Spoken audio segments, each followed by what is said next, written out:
If you've been on YouTube lately, chances are you've seen the mace, the new Minecraft weapon.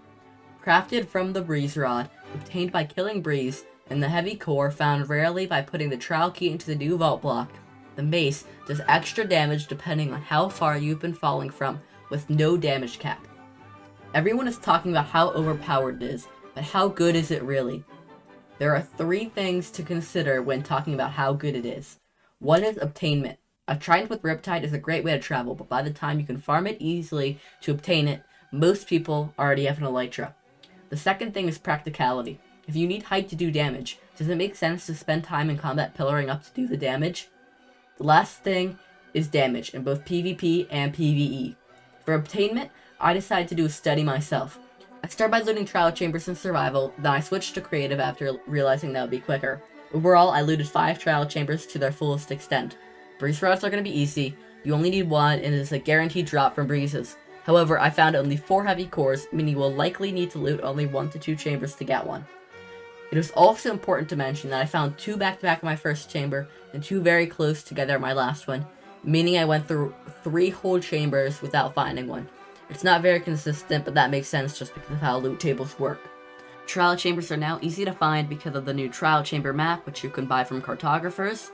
And we also know that they can spawn between Y-40 and Y0, meaning they're very easy for everyone to get. Because trial chambers are still common and not too difficult to complete, I think the mace will be very easy to obtain in almost every world.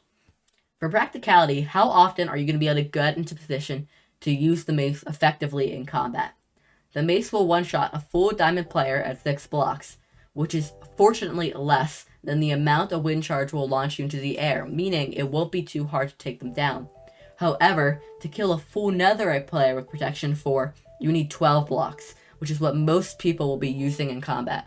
That means that you will need to pillar up at least 5 blocks and then use a wind charge for hitting someone. People have found that by using an elytra, you can easily get height and deal damage with the mace without worrying about missing and hitting the ground. However, if your opponent knows this, it is not hard for them to get out of your way by digging or by just moving. For PvE, however, it is very effective and can be easily used to take out powerful enemies. I think that in the end, the mace won't be a main weapon in PvP, but will still be used occasionally in the field. It will also be useful for player-powered traps, such as hiding from a great height above your opponent and then jumping out to kill them. I think the mace will forever have a place in PvE, as it will be able to be used for cheating bosses, and its AoE effect can be used for quickly clearing out hordes of enemies and for farms. I believe that it is very powerful, will be used for many cases, and will not be forgotten but will not be commonplace in all inventories. Is it overpowered? Not really, but is it useful? Yes. That is of course until Mojang almost inevitably nerfs it into the next snapshot. If you enjoyed this video and want to see more, make sure to subscribe.